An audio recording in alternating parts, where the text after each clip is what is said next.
الحمد لله رب العالمين، والصلاة والسلام على سيد المرسلين محمد وعلى آله وأصحابه أجمعين.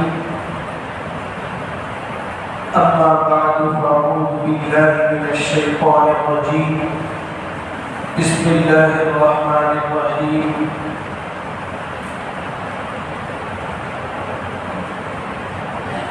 وَأَنْفِقُوا مِمَّا رَزَقْنَاكُمْ مِنْ قَبْلِ أَنْ يَأْتِيَ أَحَدَكُمُ الْمَوْتُ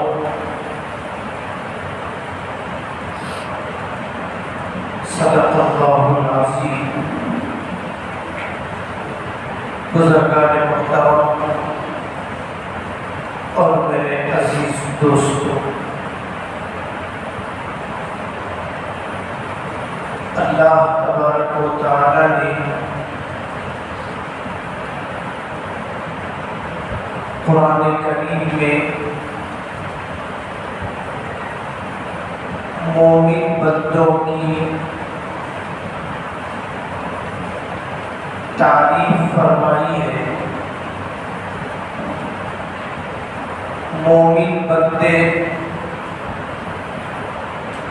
وہ لوگ کہلاتے ہیں جو نماز کا اہتمام کرتے ہیں اور اللہ نے جو کچھ انہیں دیا ہے اس میں سے وہ لوگ اللہ کی رضا کے لیے خرچ کرتے ہیں.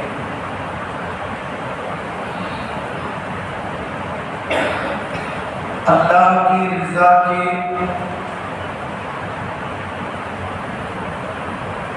مختلف نیکیاں ہیں.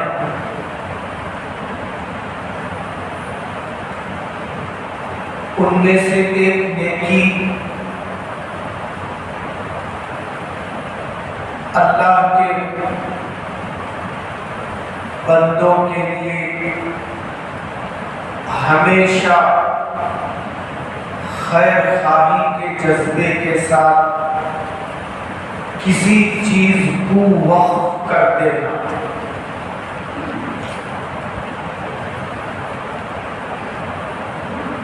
جب بندہ کسی چیز کو وقف کرتا ہے تو جو چیز وقف کرتا ہے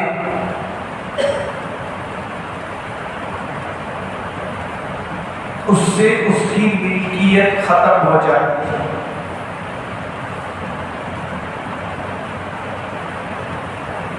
نہ یہ وراثت اس کے بعد اس کے بچوں کو ملے گی، بلکہ یہ وقف کا مالک اللہ بن جاتے ہیں. لیکن فائدہ بندوں کا ہوتا ہے. مالک اللہ بنتے ہیں، فائدہ قیامت تک بندوں کا رہتا ہے. اور جو لوگ وقف کے ذمہ دار بنتے ہیں ان کی ذمہ داری یہ ہے وقف کی جتنی چیزیں ہیں اس کی پوری طرح دیکھ بھال کریں. ایسا نہیں کہ کبھی آیا تو اسے دیکھ لیا، کبھی جیب میں سستی آئی تو اسے چھوڑ. چونکہ یہ اللہ کی چیز ہے، ہماری ذمہ داری اس کی حفاظت کی ہے اور اس کے فائدے کو بندوں تک پہنچانا.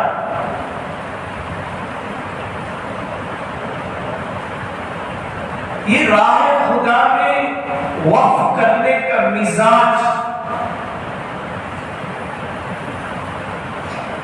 آج تک امت مسلمہ میں جاری ہے. آج بھی بہت سارے لوگ وقف کرتے ہیں، زمین کی شکل میں، بلڈنگ کی شکل میں، چیزوں کی شکل میں. آج بھی امت کے اندر الحمدللہ یہ مزاج باقی ہے. حضور اکرم صلی اللہ علیہ وسلم کے زمانے کو اگر دیکھا جائے تو صحابہ کا بھی یہ مزاج رہا ہے. وہ مختلف فائدوں کے لیے اپنی جائیداد کو وقف کرتے تھے. وقف کی بہت بڑی تاریخ ہم اس سے پہلے جمعوں میں سن چکے ہیں. کس نے کیا وقف کیا اور سب سے پہلے کون وقف کیے. روایتوں میں آتا ہے مدینہ منورہ میں، صرف مدینہ منورہ 80 صحابہ نے اپنی جائیدادوں کو اللہ کے لیے وقف کر دیا، مختلف نیت کے ساتھ. ایک آدمی ایک چیز وقف کرتا ہے، اس کی نیت یہ ہوتی ہے اس کا فائدہ مسجد کو پہنچے. کوئی وقف کرتا ہے مدرسے کو، اس کا فائدہ مدرسے کے طلباء کو پہنچے. کوئی وقف کرتا ہے اس لیے تاکہ یتیم بچوں کو ٹھکانہ مل جائے. وقف کرنے والے کی نیتیں مختلف ہوتی ہیں، لیکن جس نیک نیتی سے بھی وقف کیا جائے، چاہے وہ مدرسے کے لیے ہو، مسجد کے لیے ہو، ہسپتال کے لیے ہو، یتیم خانے کے لیے ہو، مسافر خانے کے لیے ہو، فرمایا ساروں کا مالک اللہ. زبیر بن عوام رضی اللہ عنہ ایک صحابی ہے جو عشرۂ مبشرہ میں شمار ہوتے ہیں، یعنی وہ 10 صحابہ جن کو حضور صلی اللہ علیہ وسلم نے دنیا ہی میں جنتی بتا دیا. اس میں سے حضرت زبیر بن عوام یہ صحابی ہے جن کو اللہ کے نبی صلی اللہ علیہ وسلم نے فرمایا اے زبیر تم بھی جنت جاؤ. یہ بڑے مالدار صحابی تھے. انہوں نے اپنا ایک مکان وقف کیا. نیت کیا تھی؟ نیت یہ تھی کہ یہ وقف کے مکان میں امت کی ان بیٹیوں کو ٹھہرایا جائے جن کو ان کے شوہروں نے طلاق دے دیا، جن کا کوئی ٹھکانہ نہیں. وہ امت کی بچیاں کہاں دھکے کھاتے پھرے گی. زبیر بن عوام رضی اللہ عنہ نے ایک مکان وقف کیا، اس میں امت کی مطلقہ بیٹیاں رہے گی. جب تک ان کے حالات درست نہیں ہوتے وہ اس مکان سے فائدہ اٹھاتے رہتے. وقف میں ایک آدمی کو نہیں دیتے تھا کبھی بھی. وقف میں امت کا استفادہ ہونا.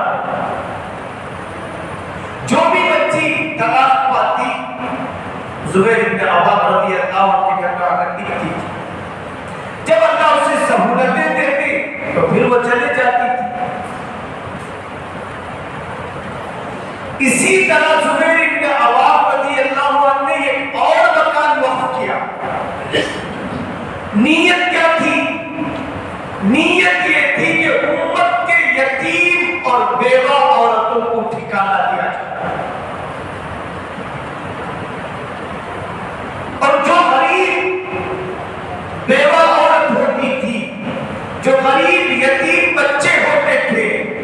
ان کو وہ اس گھر میں ٹہرایا جاتا. حضرت انس رضی اللہ عنہ انہوں نے مدینے میں ایک اپنا مکان وقف کیا. ان کی نیت کیا تھی؟ ان کی نیت یہ تھی جو بھی رسول اللہ صلی اللہ علیہ وسلم کی زیارت کے لیے آئے وہ آ کر اس مکان میں ٹھہرے اور رسول اللہ صلی اللہ علیہ وسلم کے روزے کی زیارت کریں، تاکہ آنے والے مسافروں کو سہولت ہو. ملک شام میں صحابہ نے بہت ساری جائیدادیں وقف کی. تاریخ میں لکھا گیا ایک صحابی نے اس لیے جائیداد وقف کی تاکہ امت کے بیمار اور ضعیف لوگوں کو ٹھکانہ مل جائے. نیتیں مختلف ہوتی تھی، خدمت کے جذبے الگ الگ ہوتے تھے، لیکن وقف کے بعد ان تمام چیزوں کا مالک اللہ ہوتا ہے.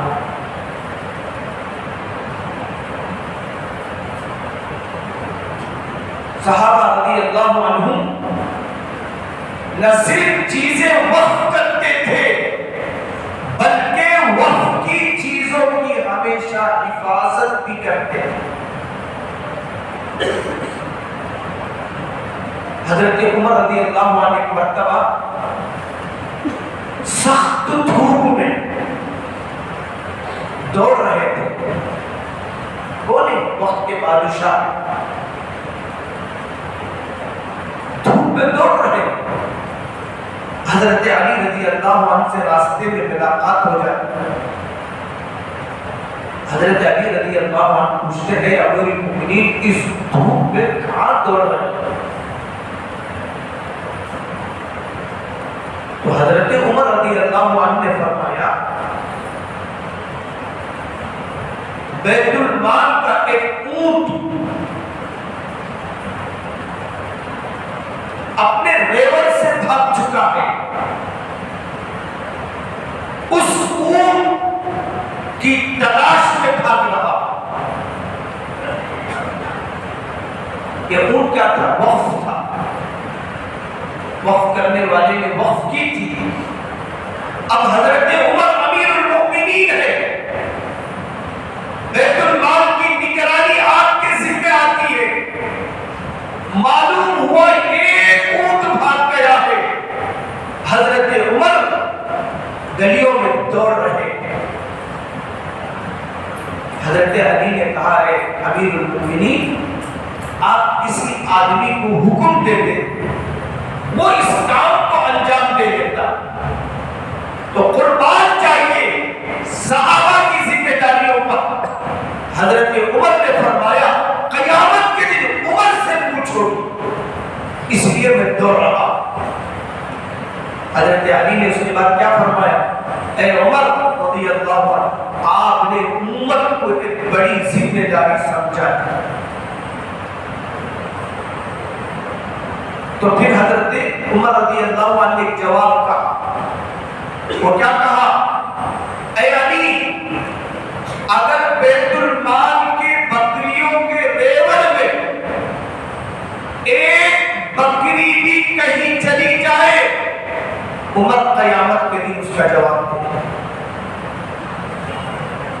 ایک مرتبہ حضرت عمر نے فرمایا رضی اللہ عنہ میری رعایا میں سے ایک آدمی بھی بھوکا سوئے گا قیامت کے دن عمر کو اس کا جواب دینا ہوگا. ایک روایت میں ہے حضرت عمر نے یہاں تک فرمایا اگر میری حکومت کے دائرے میں یہ کتا بھی بھوکا مر جائے قیامت کے دن عمر کو اس کا جواب دینا. بزرگوں اوقاف کی ذمہ داری کتنی بڑی ذمہ داری ہے. یہ آگ مچوڑی کا کھیل نہیں ہے. صحابہ رضی اللہ عنہم اس کی حفاظت میں ہمیشہ چوکنا رہتے تھے. ایک مرتبہ حضرت عمر رضی اللہ عنہ کے زمانے میں کسی نے مشک و عنبر بیت المال کو بھیجا. اس زمانے میں چیزیں بھی لوگ بیت المال کو بھیجتے تھے تاکہ امت کے غرباء میں اسے تقسیم کر دی جائے. اب کسی نے مشک و عنبر بھیجا. حضرت عمر رضی اللہ عنہ کے پاس جب آیا تو حضرت عمر رضی اللہ عنہ نے فرمایا واللہ میں چاہتا ہوں کہ اس مشک و عنبر کو اچھی طرح تولنے والی کوئی عورت ملے تاکہ یہ مشک و عنبر کو اچھی طرح تولا جائے اور اسے مسلمانوں کے درمیان تقسیم کیا جائے. دیکھیے ایک چیز بیت المال کو آتا ہے. حضرت عمر رضی اللہ عنہ اچھے سے اچھے دیندار سے دیندار آدمی کو تلاش کرتے ہیں اسے تولنے کے لیے. کہیں امت کہ اس مشک و عنبر میں خیانت نہ ہو جائے. آپ کی بیوی نے سنا حضرت عاتکہ رضی اللہ عنہ تو کہنے لگی میں اچھی طرح مشک و عنبر تولنا چاہتی ہوں, مجھے اجازت دو میں وہ مشک و عنبر صحیح تول کے دیتی ہوں. حضرت عمر چاہتے تو دے سکتے تھے لیکن حضرت عمر کا تقوی گوارا نہیں کیا. حضرت عمر کا خوف خدا گوارا نہیں کیا. فرمایا اے عاتکہ تم اس مشک و عنبر کو توڑو گی جو امت کے درمیان تقسیم کرنے کا ہے.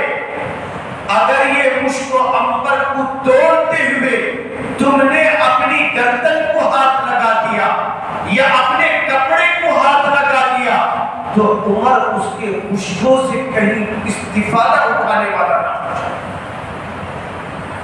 بلکہ بعض اللہ والوں نے لکھا ہے جب حضرت عمر رضی اللہ عنہ نے ایک مرتبہ حضرت عائشہ کو مشک و عنبر تولنے کے لیے کہا تو اس وقت فرمایا عاتکہ تم اپنے ناک میں کپڑا باندھ لو تاکہ اس کی خوشبو سے بھی تم فائدہ نہ. ایک مرتبہ حضرت عمر رضی اللہ عنہ شروع میں حضرت عاتکہ کو مشک و عنبر دیے تھے, وہ فروخت کرتی تھی, اس کے پیسے بیت المال میں جمع کرتی تھی.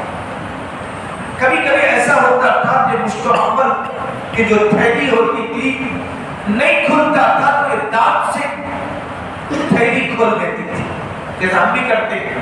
کوئی گھاٹی نہیں نکلا تو کیا کرتے ہیں دانت سے اسے کھول دیتی تھی. کبھی کیا ہوتا تھا وہ گیلا پن یا وہ مشک و عنبر ہاتھ کو لگتا تھا تو حضرت عاتکہ اس سے بھی پرہیز کرتی تھی. یہاں تک کہ ایک وقت ایسا آیا انہوں نے مشک و عنبر کو توڑ دیا. ہاتھ میں جو عنبر لگا تھا اس سے بچنے کے لیے انہوں نے کپڑے میں اس طرح کر دیا. ظاہر بات ہے خوشبو بہت جلد اثر کرتا ہے. اب عاتکہ رضی اللہ تعالیٰ عنہ جب گھر آئی تو حضرت عمر رضی اللہ عنہ نے دیکھا کہ گھر کے اندر خوشبو حضرت عاتکہ کے کپڑے سے وہ خوشبو مہک رہی ہے. تو عاتکہ رضی اللہ عنہ سے پوچھا کہ یہ خوشبو کیسی ہے تو فرمایا کہ اس طرح مشک و عنبر لگ گیا, اس سے بچنے کے لیے میں نے اپنے کپڑے سے پوچھا. حضرت عمر رضی اللہ عنہ خوف خدا طاری ہو گئے. عاتکہ اس کپڑے کو دو. حضرت عمر رضی اللہ عنہ نے بیوی کے اس کپڑے کو دیا, اس کپڑے کو دھوتے پھر حضرت عمر سوکھتے تھے کہیں اس کے کپڑے میں یہ خوشبو دیر تک باقی نہ رہ جائے اور عمر کے گھر والے اس سے استفادہ کرتے نہ رہے. اس وقت تک دھویا. علماء لکھتے ہیں خوشبو ختم نہیں ہوتی۔ بزرگوں، یہ اوقاف کہ مالک اللہ ہے، اس کی حفاظت امت کے ذمہ ضروری ہے۔ ہمارے لوگوں نے کتنا وقف کیا، آپ کو ایک بات بتاتا، حیدرآباد نظام دکن کے جو بادشاہ تھے، نواب لوگ تھے، ان کے اندر بھی سخاوت کا بڑا جذبہ تھا۔ 20ویں صدی میں علماء لکھتے ہیں کہ مکہ مکرمہ میں اس وقت اتنی خوشحالی نہیں تھی جتنی آج ہے۔ تو اس وقت حیدرآباد دکن کے نظام اور نواب مکہ مکرمہ میں آنے والے حاجیوں کے لیے کھلانے پلانے کا انتظام ہے۔ یہاں سے اناج مکہ مکرمہ مدینہ منورہ جاتا تھا۔ اس وقت یہاں بہت دولت تھی ہندوستان میں، عرب میں اتنی دولت نہیں تھی۔ آپ دیکھیں گے آج بھی ہمارے نوابوں کی یاد مکہ مکرمہ میں باقی ہے۔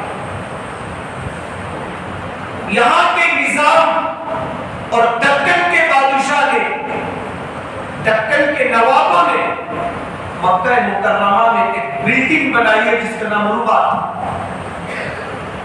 آج بھی الحمدللہ وقف کی جائیداد موقوف ہے۔ بہت سارے حجاج کرام رباط میں جا کر ٹہرتے ہیں جب حج کو جاتے ہیں۔ ہندوستان سے لیٹر لے کر جائے تو وہاں رباط میں ان کو ٹہرنے کا موقع دیا جاتا ہے۔ الحمدللہ ہمارے بزرگوں نے، ہمارے بادشاہوں نے بہت سارے خیر کے جذبے کے ساتھ جائیدادوں کو وقف کیا۔ جب امت مسلمہ میں غفلت کی، غیر لوگ قابض ہوتے چلے، اتنا قابض ہوئے کہ اتنے قبضے کے باوجود ان کا پیٹ آج تک نہیں بھرا۔ آج پارلیمنٹ کے اندر اوقاف کی پراپرٹی کو اپنے قبضے میں لینے کی کوشش جاری ہے۔ ہم لوگ سمجھتے ہیں وہ چلے گا تو کیا ہوگا۔ یہ حکومت جو ہے ایک بات دیگرے ہمیں کمزور کرنے کی کوشش کر رہی ہے۔ اگر اللہ کے گھر کی جائیداد محفوظ نہیں رہے گی، اسے ہم آسانی سے چھوڑ دیں گے، یاد رکھو خدا نہ خواستہ وہ دن آنے بھی دیر نہیں، تمہارے گھروں پر بھی وہ لوگ قبضہ کرتے ہیں۔ یہ آخری سٹیج ہے۔ وقف کے جائیدادوں کی حفاظت کرو، ہماری جائیدادیں محفوظ رہے۔ اگر اللہ کے گھر کی چیزوں کی حفاظت نہیں کریں گے، ممکن ہے ہمارے گھروں کا تحفظ بھی ناممکن ہو جائے۔ بلکہ آج تو سیاسی عقل رکھنے والے، بصیرت رکھنے والے جانتے ہیں بڑے بڑے مسلمانوں کے گھروں کو بلڈوزر چلایا جاتا ہے۔ عدالت میں عرضی داخل نہیں، ملک کا سی ایم جس کے چاہے مکان کو گراتا ہے اور عدالت تک بات نہیں پہنچتی۔ اللہ نہ کرے، علماء بتاتے ہیں اوقاف میں قبرستانیں بھی ہیں۔ قبرستان کی جتنی زمینیں ہیں تقریباً اوقاف کی ہیں۔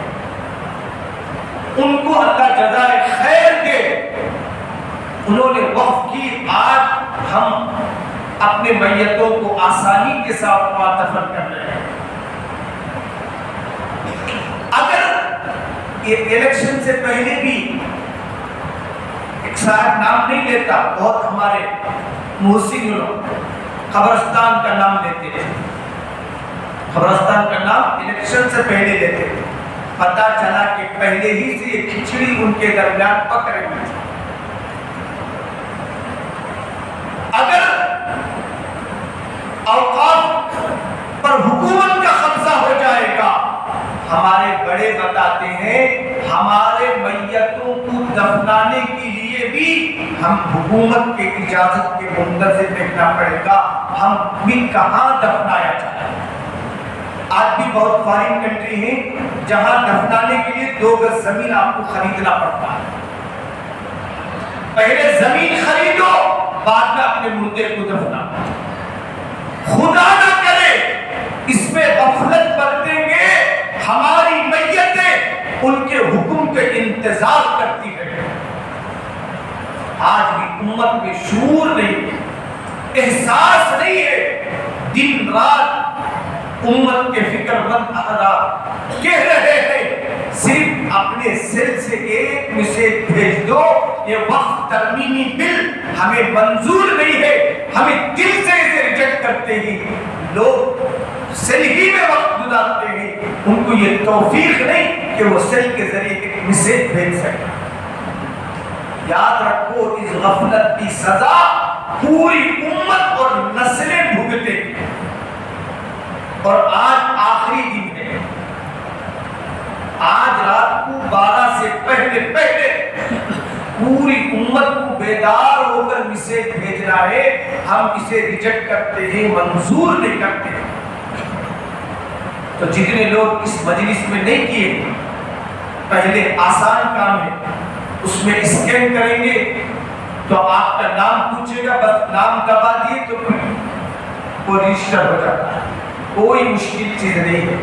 آج تو بہت آسانیاں کر گئی، آل انڈیا مسلم پرتھنا بورڈ اور جمعیت علماء کی طرف سے اور دیگر تنظیموں کی طرف سے وہ اسکین ہر گروپ میں پھیلایا گیا۔